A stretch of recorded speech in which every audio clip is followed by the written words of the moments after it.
And we have finally concluded WrestleMania 33. What's up, guys? It's me, the AOLE Double X Prince. I am super exhausted. Honestly, WrestleMania. First of all, this is a great show. Great fucking show. Um, WrestleMania's got to be shorter. I swear, this is fucking too much for me. Like, just cancel the 1 hour at least. Just fucking enough. Like shit. I'm tired. I wanna get to school and stuff, but like fuck, it's just like I don't know. I like this show a lot, but it was overly long. I'll give you that.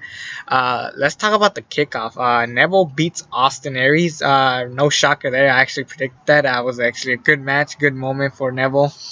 That was actually Neville's first match. Also Austin Aries' first match. I don't know what it is with TNA guys always losing on their first Mania match. Sting, AJ Styles, Austin Aries. I don't know what the fuck.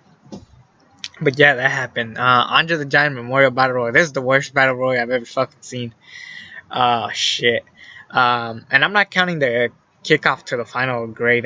So don't get me wrong. Some guy gets in. The football player gets in to help Mojo Rawley win. Yep, Mojo Rawley fucking wins. Great, just fucking great. And then this is what really pissed me off about the kickoff. Dean Ambrose and Baron Corbin got switched over to the kickoff. Can you imagine? That's fucking bullshit. The Intercontinental Championship in the fucking WrestleMania kickoff. That's fucking bullshit. I have never been so mad, and especially because of the results of the other matches. This could have been the night where all three Shield members stand up tall, and it's just not gonna be the same with Dean Ambrose not in the kickoff. Plus, if anything, like, I know this feud's gonna probably continue, but I just wish that this match was on the kickoff, especially after I'm talking about one match specifically that deserved to be on the kickoff. And you'll see which one it is in a while. But let's move on to the main show. The rest of the show is just really good. Ignore the kickoff. Besides Neville and Aries, everything else is pretty meh. Ambrose and Corbin was good, but it's like it didn't deserve to be in the spot it wasn't.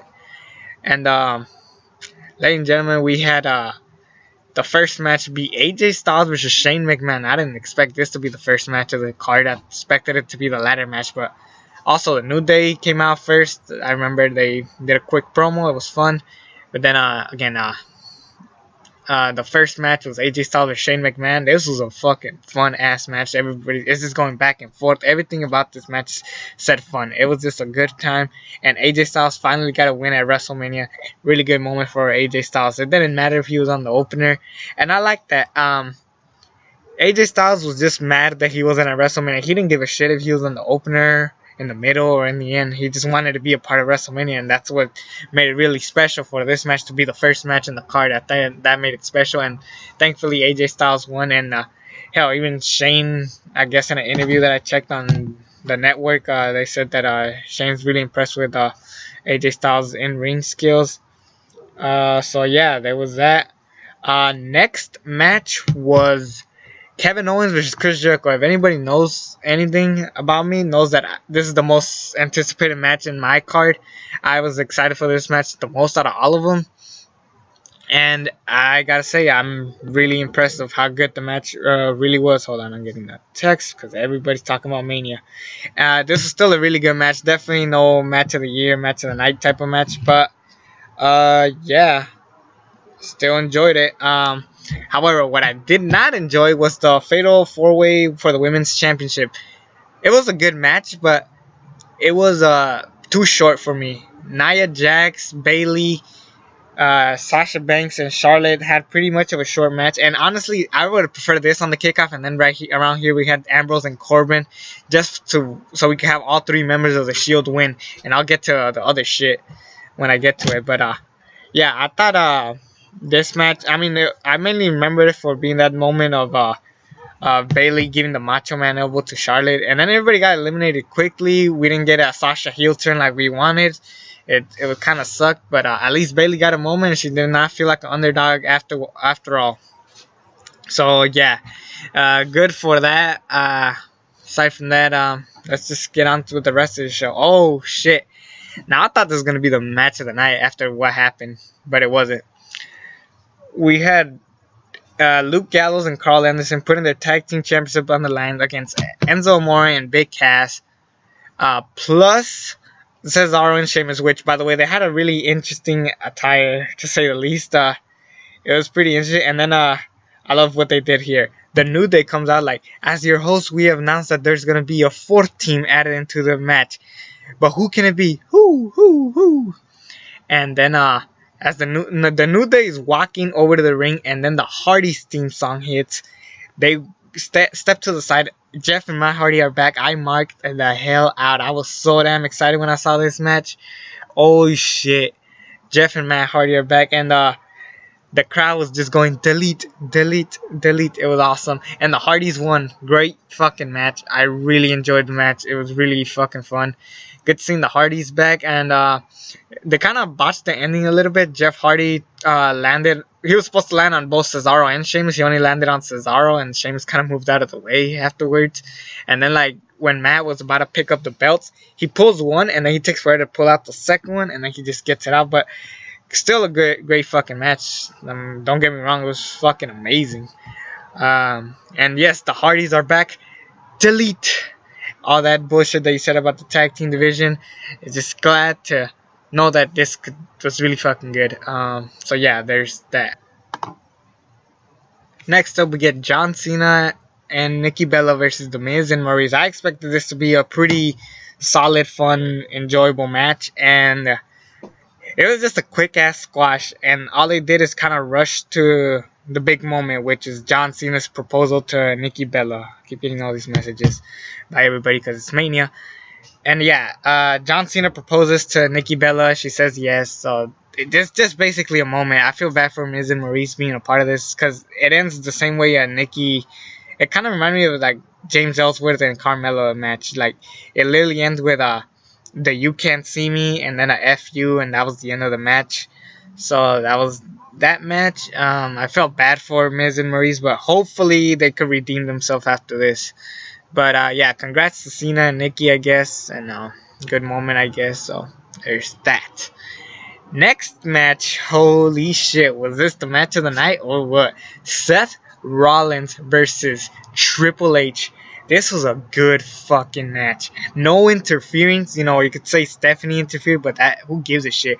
This was a fucking good match. Match of the night by far. This is the most hyped match. I was really excited. It was just really good, well paced. They were just beating the crap out of each other. They go out of the arena. Well, not out of the arena, but like they go to like with the audience. They fight there. Also, I like the entrance of Seth Rollins. He has like fire. He puts it like on the floor, and then like supposedly like the lights are like fire. That was like really cool. They play off the whole Seth Rollins injury, which is really great in storytelling. I like that Samoa Joe didn't interfere. No Finn Balor, so don't expect any of that.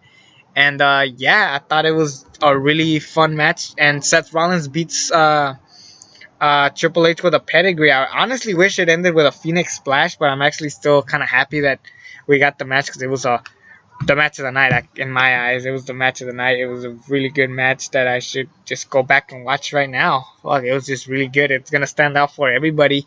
And finally, Seth Rollins. The question now is, what's next for Seth freaking Rollins now that he beat Triple H? So just think about that. What's next for Seth Rollins? Next match, holy shit, was this a disappointment.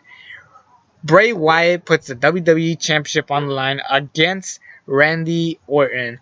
This match was better than all the matches they've had, but that ain't saying much, considering like this was just weird. Like, so basically Bray Wyatt and Randy Orton, like throughout the match, the ring. First of all, the ring was kind of different this time around. Like, you could actually put like pictures on the ring, but they like show pictures of worms, they show pictures of bugs, and then Bray Wyatt was just trying to distract Randy Orton, and Randy Orton just beats Bray Wyatt like that, and he's the new WWE champion. It was just a weird match, not a bad match, but not a good one either. You know what I'm saying? It was just, and I actually was like, oh shit, this could be a great main event. Holy shit, was I wrong? I wish we actually did stuck with the Wyatt triple threat match between them two and Luke Harper. That would have been much better than what we got. Next match. Whoo, this was a good one. Next match, Brock Lesnar versus Goldberg. This is like 5 minutes of awesomeness. It was started off really fucking good. Brock Lesnar suplex Goldberg like 3 times, and then Goldberg gets up and spears Brock Lesnar, and then like basically the whole match they were just trying to end the match quickly, and I really loved that storyline. I really like the story that they try to pull off, and I'm glad that Brock Lesnar finally beat Goldberg. Yes, thank goodness Brock is your new champion. And hopefully, this is the end of Goldberg, because I'm fucking sick of Goldberg in the ring. I'm just like never a big fan of Goldberg. So yeah, Brock Lesnar is the champion. Who's gonna take it? Maybe a certain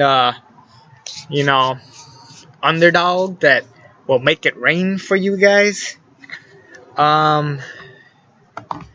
Next match, the 6-pack challenge. Now, I was actually pretty tired by this point. I was just like sleepy. I'm like ready to go to sleep, and I felt bad because like I'm not trying to go to sleep throughout this. But Naomi wins the women's championship. Great moment for her, and yeah, and once again, I really wish that Dean Ambrose and Baron Corbin was in the WrestleMania, the main card, not the kickoff, because that would have shown like all 3 Shield members winning, because Dean Ambrose beat Baron Corbin, Seth Rollins beat Triple H, and Roman Reigns beats The Undertaker in the main event of the show. I did not want this match to be the main event, but after watching it, I am blown away with what kind of match they gave us. This was a really, really good match. Undertaker just nailed it. It was just fucking awesome. Jim Ross had to come back for commentary. That's how good this shit was gonna get. I did not expect this to be a really good match, and it was. This is definitely the most emotional match in my eyes, because Roman Reigns beats Taker after like so many spears. Actually, there's a part where Reigns was trying to hit a tombstone, but Undertaker refuses to get hit by a tombstone. But Undertaker lays down on the floor. For a while, people are yelling, Undertaker, Undertaker. And Undertaker gets up, not like usually where he just gets up like immediately. He just kind of gets up, takes a while. They show the replay of the entire match. And then when you're out of the replays, they show Undertaker in his full-on entrance outfit. It was really good, just having Undertaker there. He takes his gloves off, puts them on the floor. He takes his robe off. He actually like kneads it, and then he just puts it there, and then he takes the hat off, puts everything there, showing that this is officially Undertaker's last match. There's even a part where he's going to the crowd, and Michelle McCool is there. If you guys don't know, Michelle McCool is actually Taker's wife. They kiss. Undertaker. First of all, Undertaker's entrance, he comes from like the underground. That was really cool. First of all, and that's the exact same way he leaves. He leaves like this. He's going down. His music's playing, and then the song restarts. The lights go out, but the song's still playing. Undertaker's theme song is still playing, and that's the end of the show. Great way to end Undertaker's career. I couldn't have done it better. If anything, I would have chosen somebody else to beat him, but Roman Reigns ending Undertaker's career, I'll accept it if tomorrow he turns heel. That's the only way I'll accept it. Otherwise, it's just really stupid. Thankfully, it wasn't like a good match. Roman Reigns, you beat me. Thankfully, it wasn't that bullshit ending. But I fucking loved it. It was a good show. 8 out of 10. I don't know if it's gonna be in my favorite WrestleManias of all time. There's so many others that stood out for me. Again, this show has to be a lot shorter, and I would have switched the Fatal 4-Way for the Women's Championship, and then switched that with Ambrose and Corbin. That would have been much better for me, and honestly, I would have given it a higher grade. I give it an 8 out of 10. 8 minus. I think it's a really good show. It's a must-see. I actually enjoyed NXT TakeOver Orlando a little bit more, just because of that tag match and the main event. This show was pretty good. If I had to pick the best match, would be Rollins and Triple H. If not, Reigns and Taker's close. Then there's Styles and McMahon, Jericho and Owens, the Hardys, Fatal 4-Way. Oh my god, we're in tune for tomorrow and SmackDown for some really good ass shows, and I'm probably gonna review them because of how hyped and good the shows could be. And yes, I'm excited. Anyways, I gotta go sleep because school's tomorrow. My spring break is over. Stay tuned tomorrow for a week with Alex. And until then, I'm out. Subscribe.